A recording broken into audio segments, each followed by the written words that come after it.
என் இனிய ஜெயா டிவி நேயர்களே, இன்னைக்கு நான் உங்களுக்காக 2 அற்புதமான டிஷ், அதுவும் காடையை வச்சு, அதுவும் மண்மனம் மாறாமல் உங்களுக்கு இந்த கைமணத்தில் அற்புதமான டிஷ். அதுவும் நீங்கள் இது வரைக்கும் இந்த டிஷ் காடையை வச்சு செஞ்சுருக்க வாய்ப்பே இல்லை. அப்படிப்பட்ட டிஷ். என்ன டிஷ், எப்படி செய்ய போகிறோம் எல்லாமே நான் எக்ஸ்பிளைன் பண்ணுறேன். வாங்க போகலாம். காடையை வச்சு சூப்பரான 2 டிஷ். அந்த 2 டிஷ்ஷுமே ரொம்ப யூனிக்காகவும் அண்ட் சூப்பராகவும் நம்ம ரெடி பண்ண போகிறோம். ஃபஸ்ட்டு பார்த்தீங்கன்னா காடைக்குள்ளே காடை முட்டையை ஸ்டஃப் பண்ண போகிறோம். ஸோ அந்த டிஷ் வந்து ரொம்பவே இன்ட்ரெஸ்டிங்காக இருக்கும், ஒரு காடை ரோஸ்ட் மாதிரி. அதுக்கப்புறம் நம்ம காடையை வச்சு ஒரு குழம்பு பண்ண போகிறோம். இது ரெண்டுமே வந்து ஒரு காடை பேஸ்ட் டிஷ்னாலும் ஒரு டிஃப்ரெண்ட்டான ரெசிபின்னு சொல்லலாம். காடைனா நார்மலாக வந்து ஒரு 65 பண்ணுவோம், இல்லைனா வந்து ஒரு தொக்கு இப்படி தான் பண்ணுவோம். ஒரு ரோஸ்ட்டோ இல்லை குழம்போ கேள்விப்பட்டிருக்க மாட்டீங்க. அதுதான் நம்ம இன்றைக்கி பார்க்க போகிற ரெசிபி. அதுக்கு ஃபஸ்ட்டு என்ன பண்ண போகிறோம்னா, காடை ரோஸ்ட்டுக்கு காடையை நல்லா நம்ம மேரினேஷன் பண்ணி ஒரு சைடில் எடுத்து வச்சிடலாம். அதுக்கப்புறம் காடை குழம்புக்கு தேவையான விஷயத்தை ரெடி பண்ணிட்டு குழம்பு ரெடி பண்ண ஆரம்பிச்சிடலாம். ஸோ இப்போ ரோஸ்ட்டுக்கு தேவையான மசாலா என்னென்னு உங்களுக்கு சொல்லிடுறேன்.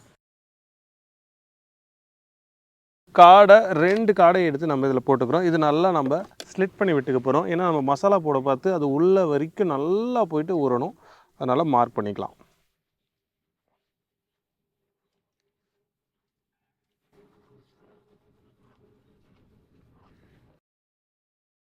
ஸோ இப்போ காடையை நல்லா நம்ம மார்க் பண்ணியாச்சு. நெக்ஸ்ட்டு இதுக்கு தேவையான மசாலாவை இதில் ஆட் பண்ண போகிறோம்.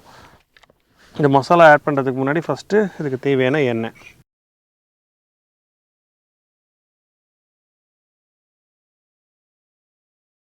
எண்ணெய் சேர்த்ததுக்கப்புறம் கொஞ்சமாக இஞ்சி பூண்டு விழுது. ஃபஸ்ட்டு இந்த இஞ்சி பூண்டு விழுதையும் எண்ணெயும் சேர்த்து நம்ம நல்லா ஒரு வாட்டி மிக்ஸ் பண்ணிக்கணும். அதுக்கப்புறம் தான் மற்ற மசாலாலாம் ஆட் பண்ணணும்.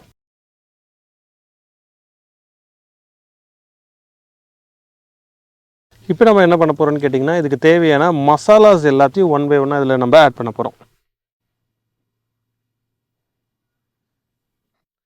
ஒரு 65 மசாலா ரெடிமேடாக நம்ம ரெடி பண்ணி வச்சுருக்கோம். அதை வந்து நம்ம இதில் ஆட் பண்ணிக்கிறோம். அது கூட கொஞ்சமாக Kashmiri red chilli powder, just கலரை என்ஹான்ஸ் பண்ணுறதுக்காக ஒரு பிஞ்ச் அளவுக்கு மஞ்சத்தூள், கொஞ்சமாக பெருங்காய பொடி. இப்போ இந்த டிஷ்ஷுக்கு தேவையான உப்பு, பெப்பர், இது ரெண்டுத்தையும் ஆட் பண்ண போகிறோம்.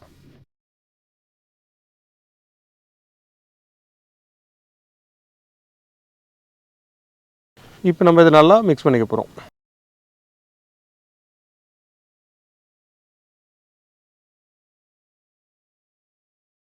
ஸோ தண்ணி எதுவுமே நம்ம தெளிக்க தேவையில்லை. ஏன்னா வந்து இதில் இருக்கக்கூடிய தண்ணியே வந்து உங்களுக்கு கரெக்டாக அதை ஸ்ப்ரெட் பண்ணிடும். அண்ட் இது நல்ல மசாலா ஊற வச்சதுக்கப்புறம் ஜஸ்ட்டு ஃபைனலாக கோட்டிங்க்கு மட்டும் நம்ம கொஞ்சமாக தண்ணி தெளித்தா கரெக்டாக இருக்கும். இந்த மசாலா நல்லா உள்ளேயும் இறங்குற மாதிரி நல்லா நம்ம எடுத்து உள்ளே ஸ்ப்ரெட் பண்ணி விட்டுக்கலாம். இப்போ இந்த ஸ்டேஜில் நம்ம கொஞ்சமாக தண்ணி ஜஸ்ட்டு தெளிக்க தான் போகிறோம். ஃபுல்லாக நம்ம அதை போட்டு ஒரு 65 பண்ணுற மாதிரி பண்ண போகிறதில்ல. கொஞ்சமாக தெளித்து அந்த மசாலா கொஞ்சம் ஈவனாக டிஸ்ட்ரிபியூட் ஆகிறதுக்கு ஹெல்ப் பண்ணும்.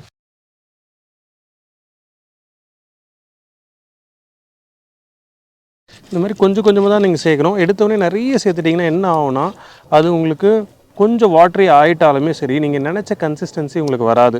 இந்த மசாலா வந்து ஸ்ப்ரெட் ஆகி வரணும் உங்களுக்கு, அதுதான் கரெக்டாக இருக்கும்.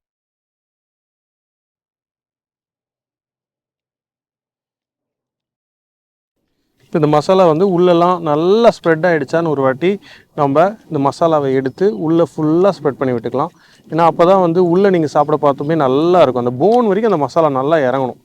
அப்போ தான் போனை கடிச்சா கூட அதுலேருந்து ஒரு மசாலா வர மாதிரி இருக்கணும். இல்லைன்னு வச்சுக்கோங்களேன், நம்ம வந்து உள்ளே வந்து வேகாத மாதிரி ஒரு ஃபீல்லையும், இல்லை மசாலா இல்லாத மாதிரி ஒரு ஃபீல்லையும், வெளியில் மட்டும் நல்ல மசாலா இருக்க மாதிரி ஒரு ஃபீல்லையும் இருக்கும். எஸ்பெஷலி காடெல்லாம் நீங்கள் பண்ண பார்த்து போனை கூட நீங்கள் மரன்னு மென்று சாப்பிட்லாம். ஒரு சாஃப்ட் போன் தான் அது. ஸோ அதனால் உங்களுக்கு மசாலா ரொம்ப ரொம்ப ரொம்ப ரொம்ப இம்பார்ட்டன்ட் காடெல்லாம் செய்ய பார்த்து.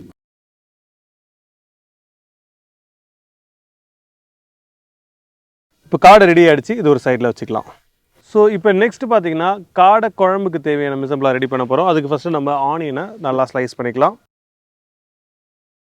ஸோ இதில் காடையில் வந்து உங்களுக்கு பெரும்பாலும் இருக்கிற ஒரே ஒரு கம்ப்ளைண்ட், ஏன் காடை வாங்க மாட்டாங்கன்னா, ஃபர்ஸ்ட் ஆஃப் ஆல் நிறைய பேர் செய்ய தெரியாதுன்னு சொல்லுவாங்க. இன்னும் கொஞ்சம் பேர் அதில் கறியே இருக்காது, இதுக்கு போய் இவ்வளோ காசு கொடுத்து வாங்கணுமா, அதுக்கு நம்ம வந்து சிக்கனே வாங்கிட்டு போகலான்னு சொல்லுவாங்க. நிறைய விஷயம் நம்ம மறக்கிறது என்னென்னு பார்த்தீங்கன்னா, காடை மாதிரி இருக்கக்கூடிய ஒரு யுனிக்கான மீட்டில் இருக்கக்கூடிய நியூட்ரிட்டிவ் வேல்யூ ஹெல்த் கண்டென்ட் மற்ற இடத்துல உங்களுக்கு கிடைக்க போகிறதே இல்லை. எவ்வளோ வாட்டி தான் நம்ம சிக்கனே சாப்பிடுவோம். ஸோ இப்போ வந்து எப்படி ஒரு பிராய்லர் கோழி ஃபேமஸ் ஆகிடுச்சோ அந்த மாதிரி காடியும் ஆல்மோஸ்ட் ஆக போகுது. அதுக்குள்ளே இதெல்லாம் வந்து ஒரு ஒரிஜினல் வேர்ஷனில் சில இடத்துல கிடைக்கும் இல்லையா, நாட்டுக்கோழி மாதிரி. அந்த மாதிரி ஜோனில் இருக்க பார்த்து நீங்கள் இதெல்லாம் வந்து ட்ரை பண்ணிங்கன்னா தான் அதோடைய ரியல் டேஸ்ட்டுன்றதை தாண்டி அதுக்கான முழுமையான நியூட்ரிட்டிவ் வேல்யூ எல்லாமே உங்களுக்கு கிடைக்கும். ஸோ இப்போ ஆனியனை நம்ம தின்னா ஸ்லைஸ் பண்ணிக்க போகிறோம்.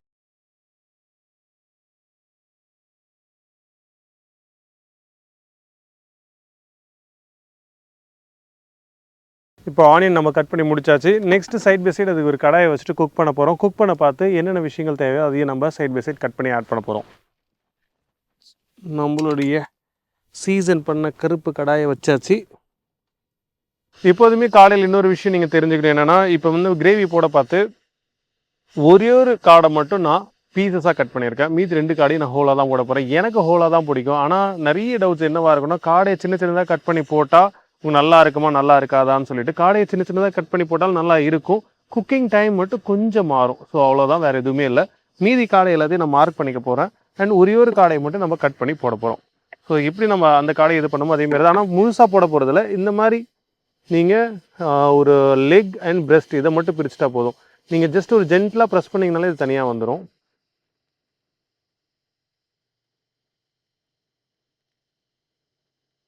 ஸோ இந்த மாதிரி 2 லெக்கையும் நம்ம எடுத்துக்கிறோம். எடுத்துகிட்டு இந்த பிரெஸ்ட்டை மட்டும் நம்ம அப்படியே வச்சுட்டு போகிறோம். ஏன்னா லெக்கு தான் உங்களுக்கு எப்போதுமே குக் ஆகிறதுக்கு டைம் ஆகும். பிரெஸ்ட்லாம் வந்து உங்களுக்கு பஞ்சு மாதிரி குக் ஆகிடும். இதுலேயுமே நான் இன்னொரு கடை என்ன பண்ணியிருக்கேன்னா, உங்களுக்கு ஆல்மோஸ்ட் கறி கட் மாதிரி நம்ம கறிக்கு தேவையான மாதிரி நான் கட் பண்ணியும் வச்சுருக்கேன்.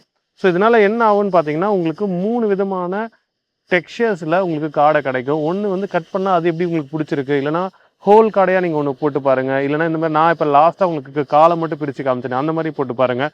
எது உங்களுக்கு பிடிச்சிருக்கோ அந்த மாதிரி நீங்கள் யூஸ் பண்ண ஆரம்பிச்சுக்கலாம். நல்ல ஒரு சூடுக்கு வந்துடுச்சு. இப்போ நம்ம இதில் சேர்க்குறது பார்த்தீங்கன்னா தேங்காய் எண்ணெய்,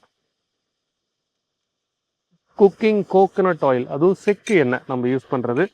அதை நம்ம போட்டிருக்கோம். இப்போ இதுக்கு தேவையான கரம் மசாலா எல்லாத்தையும் நம்ம இதில் சேர்த்துக்க போகிறோம். ஃபஸ்ட்டு பிரியாணி இலை, மராட்டி மூக்கு, 2 பீஸ் பட்டை, ஒரு சின்ன அன்னாச்சி பூ, ஏலக்காய், லவங்கம் 2 பீஸ். எதுவுமே சின்ன பீஸ் தான் நம்ம ஆட் பண்ணியிருக்கோம். ஸ்பைசஸ் கொஞ்சம் இதில் குக் ஆகட்டும். அந்த ஃப்ளேவர் எப்போதுமே வரணும். நீங்கள் ஸ்பைசஸ்ன்னு போட்டிங்கன்னா அதை எந்த ஸ்டேஜுக்கு அடுத்து போடணுன்றது ஒரு கணக்கு இருக்குது. அந்த கணக்கு நீங்கள் எப்போதுமே ஞாபகம் வச்சுக்கணும். நான் நிறைய வாட்டி கைமானத்துலேயும் சொல்லியிருக்கேன். ஸோ இருந்தாலும் இன்னொரு வாட்டி புதுசாக இன்றைக்கி பார்க்குறவங்களுக்கு சேர்த்து சொல்கிறேன். இந்த மாதிரி நீங்கள் ஹோல் ஸ்பைசஸ்லாம் போட்டிங்கன்னா லோ டெம்பரேச்சரில் கொஞ்சம் நேரம் வச்சிங்கன்னா அதில் இருக்கக்கூடிய ஃப்ளேவர்ஸ் எல்லாம் வெளியில் வரணும். ஆயிலையும் நம்மளுடைய ஹோல் ஸ்பைஸ் ரோஸ்ட் ஆகிடுச்சு. இப்போ இந்த ஸ்டேஜில் நம்ம ஒரு பச்சை மிளகாயை 1/2 கீரி நம்ம இதில் சேர்த்துக்கிறோம். அதுக்கப்புறம் ஆனியன்,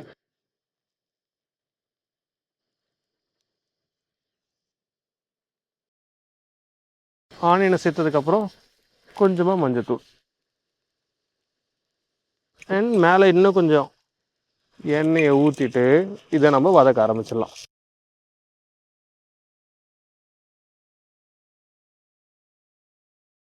ஸோ இந்த வெங்காயம் நல்லா வதங்கணும். இந்த வெங்காயம் வதங்கிட்டே இருக்க பார்த்து சைட் பை சைட் நம்ம என்ன பண்ண போகிறோம், தக்காளியை நல்லா ஸ்லைஸ் பண்ணி வச்சுக்கலாம். வெங்காயம் ஆல்மோஸ்ட் உங்களுக்கு குக் ஆகிட்டே இருக்குது. ஆனால் இன்னும் நல்லா வதங்கணும். வதங்கி ஒரு கோல்டன் ப்ரௌன் கலரில் வந்ததுக்கப்புறம் தான் நம்ம அதில் இஞ்சி பூண்டு பேஸ்ட்டு சேர்க்க போகிறோம். ஆனால் இந்த ஸ்டேஜில் நம்ம இதுக்கு தேவையான கருவேப்பிலையை ஆட் பண்ணிக்கலாம். ஸோ கட் பண்ண தக்காளியை ஒரு சைடில் எடுத்து வச்சுட்டு நெக்ஸ்ட்டு இதுக்கு ஒரு அரவை நம்மளுக்கு தேவை. அந்த அரவையை ரெடி பண்ணிக்கலாம். இதில் வந்து கொஞ்சமாக கசகசா, அதுக்கப்புறம் சோம்பு அண்ட் இதில் கொஞ்சம் நம்ம முந்திரி வச்சுருக்கோம்.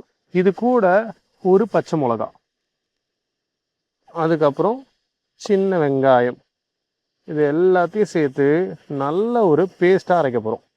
இப்போ சிந்தாமல் செதறாமல் இதில் இருக்கக்கூடியவங்களை எல்லாரையும் இந்த மிக்ஸி ஜாரில் சேர்த்து பிளெண்ட் பண்ணிக்கலாம்.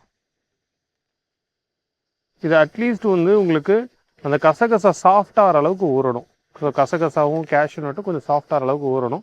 அப்போ தான் நல்லாயிருக்கும்.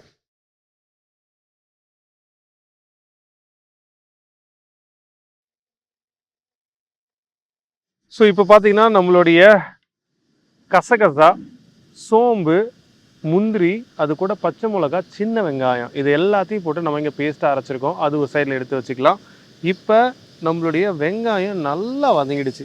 இந்த ஸ்டேஜில் இதுக்கு தேவையான இஞ்சி பூண்டு விழுதை ஆட் பண்ண போகிறோம்.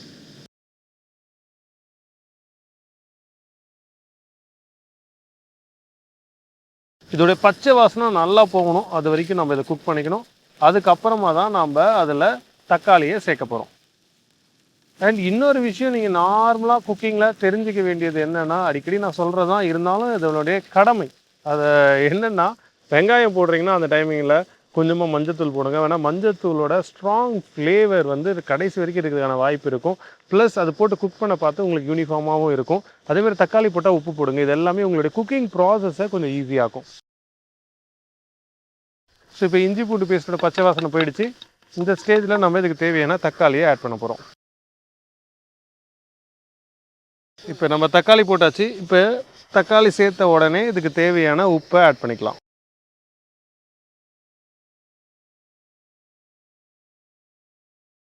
ஸோ இப்போ நல்லா நம்ம இதை வதக்கிப்போம். தக்காளி பார்த்திங்கன்னா நல்லா வதங்கிடுச்சு. இந்த ஸ்டேஜில் இதுக்கு தேவையான மசாலாவை ஆட் பண்ண போகிறோம். குழம்பு மசாலாவை ஆட் பண்ணிக்கலாம். Next Kashmiri red chilli powder and இதுக்கு தேவையான மல்லித்தூள்,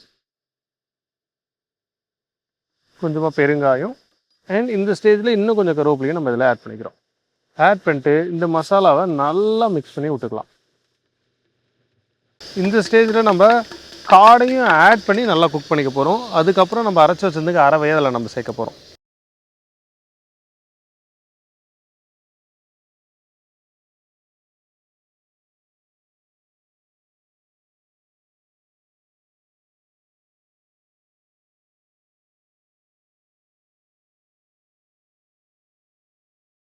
சிக்கன் வாங்கினீங்கன்னா 2 லெக் பீஸ் தான் கிடைக்கும். காடை வாங்கவும் பாருங்கள் எத்தனை லெக் பீஸ் கிடக்குது உள்ளன்ட்டு.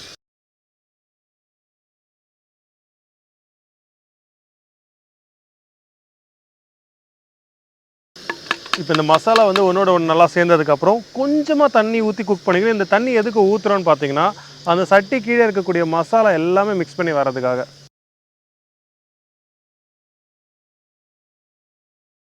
ஸோ இப்போ மசாலா நல்லா ஒன்றோட ஒன்று சேர்ந்து குக்காகி வருது.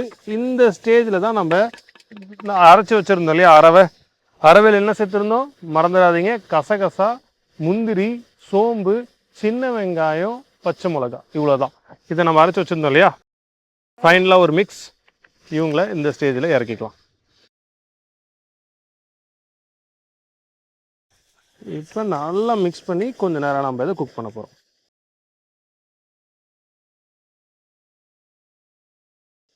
இப்போ இது நல்லா கொதிக்கிட்டோம். காடை ஒரு விஷயம் மட்டும் நீங்கள் ஞாபகம் வச்சுக்கோங்க, ரொம்ப தின்னாக கிரேவி பண்ணாதீங்க, உங்களுக்கு பிடிக்காது. ஏதோ காடை பாயில் பண்ண மாதிரி இருக்கும். நல்ல ஒரு மாடரேட்டான திக் கிரேவியாக தான் இருக்கும். அந்த கன்சிஸ்டன்சி நான் உங்களுக்கு காட்டுறேன். இப்போ இந்த கன்சிஸ்டன்சியில் இன்னும் கொஞ்சம் நேரம் காடை நல்லா குக் ஆகணும். அப்போ தான் அந்த மசாலாஸ் எல்லாமே அது உள்ளே இறங்கும். அதே சேம் டைம் காடையும் குக் ஆகும். கொஞ்சம் நேரம் நம்ம வெயிட் பண்ணுவோம். நம்ம காடை செம்மையாக இங்கே ரெடி ஆகிட்டே இருக்குது. ஆல்மோஸ்ட் ரெடி ஆகிடுச்சின்னு சொல்லலாம். கன்சிஸ்டன்சி இப்படி தான் இருக்கணும். நல்லா ஒரு திக் கன்சிஸ்டன்சியில் இருக்கணும். ரொம்ப தின்னாக இருக்கக்கூடாது. அப்போ தான் காடை குழம்பு நீங்கள் சாப்பிட்றதுக்கே நல்லாயிருக்கும். ரொம்ப தண்ணியாக பண்ணிட்டீங்கன்னா இதை வேக வச்ச காடை மாதிரி இருக்கும். உங்களுக்கு அந்த ஃபீலே நல்லா இருக்காது. ஸோ அதனால் நீங்கள் இந்த கன்சிஸ்டன்சியை மெயின்டைன் பண்ணிக்கோங்க. நெக்ஸ்ட் என்ன பண்ண போகிறோன்னு பார்த்தீங்கன்னா, காடை ரோஸ்ட்டு கூட எக்கை ஸ்டஃப் பண்ணி ஒரு டிஷ் பண்ண போகிறோம். ஃபஸ்ட்டு எக் ஸ்டஃபிங் ரெடி பண்ணிக்கலாம். அதுக்கப்புறம் காடை நம்ம முன்னாடி மேரினேட் பண்ணி வச்சுருந்தோம் இல்லையா, அதை ரோஸ்ட் பண்ணதுக்கப்புறம் இந்த ஸ்டஃபிங்கை அது உள்ளே வச்சுட்டு நல்லா நம்ம குக் பண்ணி எடுத்துக்கிட்டோம்னா சூப்பரான காடை ரோஸ்ட்டும் ரெடி ஆகிடும். ஃபஸ்ட்டு அதுக்கு நம்ம ஸ்டஃபிங்க்கு தேவையான எக்கை ரெடி பண்ணிக்கலாம். ஸோ இப்போ நான் வந்து பார்த்திங்கன்னா ரஃபாக வெங்காயத்தையும் தக்காளியும் கட் பண்ணி வச்சுருக்கேன். இதை நம்ம நல்லா சாப் பண்ணிக்க போகிறோம். சாப் பண்ணதுக்கப்புறம் இந்த பேனில் சேர்த்துட்டு அந்த மசாலா எப்படி செய்யறதுன்றதை உங்களுக்கு சொல்கிறேன். ரொம்ப ஈஸி மசாலா தான். ஃபஸ்ட்டு நம்ம சாப் பண்ணிக்கலாம். ரெண்டுத்தையும் ஒன்றாவே போட்டுக்கலாம், தனித்தனியாக போடணும்னு அவசியம் இல்லை. ஏன்னா இது ஒரு தொக்கு மசாலா மாதிரி தான் ரெடி பண்ண போகிறோம். அண்ட் இது கூடயே கொஞ்சம் கருவேப்பிலையும் நம்ம ஆட் பண்ணிக்கிறோம். இப்போ இதை நம்ம ரஃபாக சாப் பண்ணிக்கலாம்.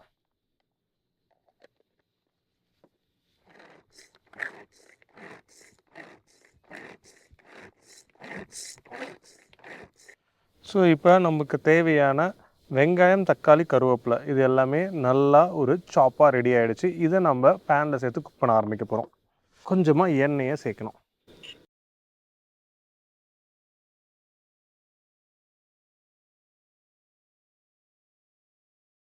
எண்ணெயை சேர்த்ததுக்கப்புறம் நம்ம சாப் பண்ண மசாலா இந்த மசாலா வந்து நல்லா சுண்டி வரணும். அதுக்கப்புறம் தான் நம்ம அதில் முட்டையை போட போகிறோம். இந்த மசாலா சேர்த்த உடனே கொஞ்சமாக நம்ம மஞ்சத்தூளை ஆட் பண்ணிக்கலாம்.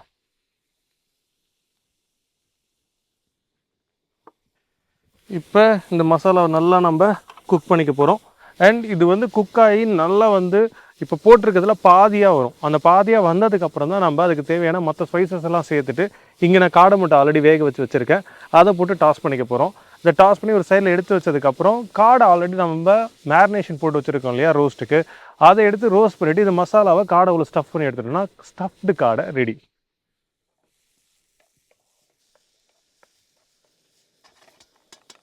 ஸோ இது வந்து இப்போ நம்ம மசாலா ரெடி ஆகிற வரைக்கும் நம்ம கொஞ்சம் நேரம் வெயிட் பண்ணோம். மசாலா ரெடி ஆனதுக்கப்புறம் அதில் தேவையான ஸ்பைசஸ் என்னென்ன சேர்க்கணுன்றதை நான் உங்களுக்கு சொல்கிறேன். ஸோ இப்போ ஆனியன் நல்லா ஒரு ப்ரௌன் ஆகிட்டு ஒரு கோல்டன் ப்ரௌன் கலரில் இருக்குது பாருங்கள். இந்த ஸ்டேஜில் நம்ம பேனை எடுத்துகிட்டு நம்ம இதுக்கு தேவையான மசாலாவை ஆட் பண்ணிக்கலாம். ஃபஸ்ட்டு சில்லி பவுடர் சேர்த்ததுக்கப்புறம் கொஞ்சமாக coriander powder and pepper powder இதில் நம்ம நல்லாவே சேர்த்துக்கணும். ஃபைனலாக கொஞ்சமாக பெருங்காயம்.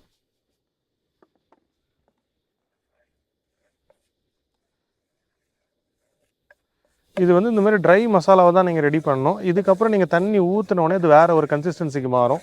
அதனால் ஃபஸ்ட்டே தண்ணி ஊற்றிட்டிங்கன்னா உங்களுக்கு இந்த கன்சிஸ்டன்சி கிடைக்காது.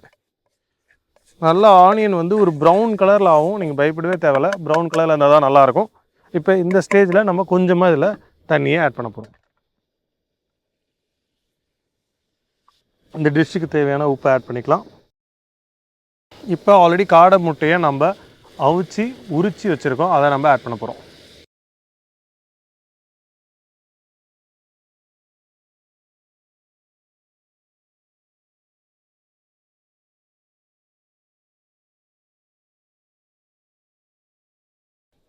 ஸோ இந்த மசாலா வந்து அப்படியே நம்ம இந்த எக்கோடையே சேர்த்து தான் காடையில் ஸ்டஃப் பண்ண போகிறோம்.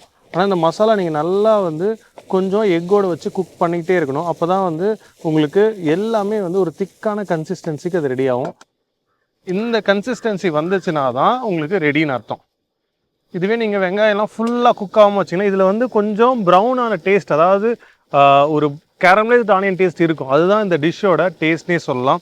நல்ல ஒரு டிஃப்ரெண்ட்டான பெக்யூலியர் டேஸ்ட்டோட இருக்கும். ப்ளஸ் பெப்பர்லாம் சேர்க்க பார்த்து ஒரு மேஜிக் நடக்கும். ஃபைனல் ஸ்டேஜில் நம்ம கொஞ்சமாக பெப்பர் ஆட் பண்ணிக்க போகிறோம். அவ்வளோதான், நம்மளுடைய எக் ரெடி. நெக்ஸ்ட்டு இதே பேனில் முட்டையை எடுத்துகிட்டு எண்ணெயை ஊற்றி நம்ம முன்னாடி வச்சுருந்தோம் இல்லையா காடை, அதை ரோஸ்ட் பண்ணி எடுக்க போகிறோம். ரோஸ்ட் பண்ண பார்த்து கொஞ்சமாக கருவேப்பிலை சேர்த்துக்கிட்டா போதும். இந்த ரெடியான முட்டையை அலேக்காக அப்படி போட்டிங்கன்னா அசால்ட்டாக வந்து உட்காரணும். இப்போ நம்ம இந்த காடை ரோஸ்ட் பண்ணி முடிக்கிற ஸ்டேஜில் இந்த முட்டையை எடுத்து நம்ம காடையோட வயிற்றில் ஸ்டஃப் பண்ணிட போகிறோம். ரோஸ்ட்டுன்றதுனால நீங்கள் கொஞ்சம் எண்ணெயை தாராளமாக கடாயில் ஆட் பண்ணிக்கணும். இந்த கடாயில் இந்த கருவேப்பிலை ஒரு நல்ல ஃப்ளேவரை கொடுக்கும். காலையிலே சும்மா அழகாக மேரினேட் பண்ணி வச்சுருந்தோம் பார்த்தீங்களா, இவனை அப்படியே காலை பிடிச்சி தூக்கி ஒரு சைடாக போட்டு ரோஸ்ட் பண்ண போகிறோம். அப்படி சில்லாக்கி இவரை தூக்கி மல்லாக்கி, அவ்வளோதான். இப்போ இவங்க குக் ஆகிற வரைக்கும் நீங்கள் ஸ்லோவாக ரோஸ்ட் பண்ணணும். அதனால் ரேஞ்சை ரொம்ப ஸ்லோவாக வைக்கணும், இல்லைன்னா உங்களுக்கு கலர் வந்துடும், காடை குக் ஆகாது. நல்லா ஸ்லோவாக வச்சு ஸ்லோவாக ரோஸ்ட் பண்ணி எடுக்கலாம்.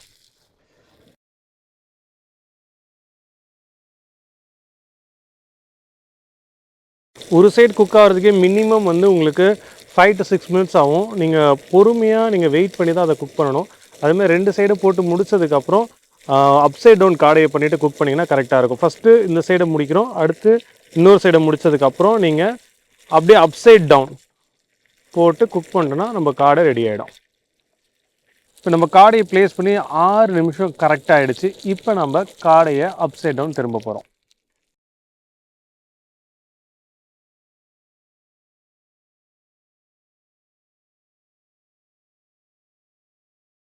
ஸோ இப்போ இந்த சைடு குக் ஆனதுக்கப்புறம் நம்ம அப்சைட் டவுன் பண்ணிவிட்டு குக் பண்ண போகிறோம்.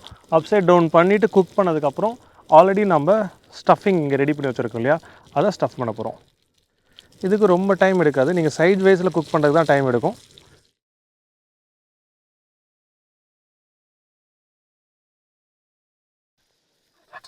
இப்போ பார்த்தீங்கன்னா காடை நல்லா சூப்பராக ரோஸ்ட் ஆகிடுச்சு. இதை நம்ம எடுத்து ஸ்டஃப் பண்ணி ஒரு பிளேட்டிங் பண்ணிக்கலாம். ஃபஸ்ட்டு ரோஸ்ட் பண்ண காடையை காலோட பிடிச்சி அதில் இந்த முட்டையை எடுத்து இந்த மசாலாவோட அழகாக அப்படி வச்சு ஸ்டஃப் பண்ணோன்னு வச்சுக்கோங்களேன். அப்படியே அலேக்காக பிடிச்சி மல்லாக்கா பண்ணணும். இப்போ மீதி இருக்கக்கூடிய முட்டையும் அழகாக இவனை ஆப்ரேஷன் பண்ணி உள்ளே வச்சிடணும். ஏன்னா காடை சின்னதாக இருக்கு இல்லையா, பத்தாது இல்லையா. இந்த மாதிரி முட்டையோடு கொடுத்தோன்னா உங்களுக்கு சாப்பிட்றவங்களுக்கு மனசு நிறைஞ்சி உங்களை வாழ்த்திட்டு போவாங்க. ஸோ சேம் அதே மாதிரி இன்னொரு காடையும் இழுத்து அவனையும் இங்கே வச்சு ஆப்ரேஷன் பண்ணி உள்ள முட்டையை போட்ட முட்டையை ஏன் அவன் போட்டு போனான் அப்படி கேட்டு அவன் உள்ளேயே தள்ளி விட்டுருணும். திருப்பி நீ பாட்டில் உன் முட்டையை போட்டு போயிட்ட, வாட் இஸ் திஸ் சொல்லி வைக்கிறோம்.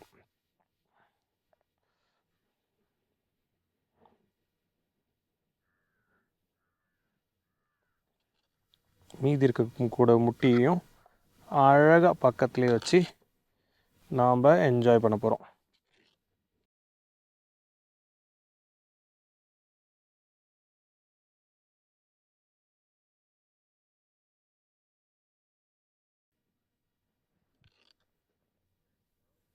பார்க்குறதுக்கு இந்த காடை ரோஸ்ட் அண்ட் எக் அவுட்ஸ்டாண்டிங்காக இருக்குது பாருங்கள்.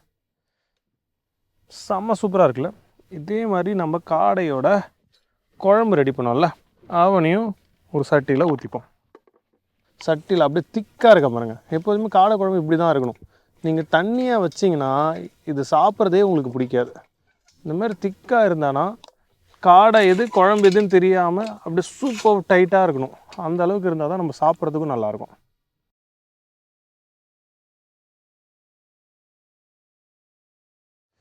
காடை ரோஸ்ட் அண்ட் காடை கிரேவி ஒரு டிஃப்ரெண்ட் ஸ்டைலில் ஜஸ்ட் ஃபார் யூ.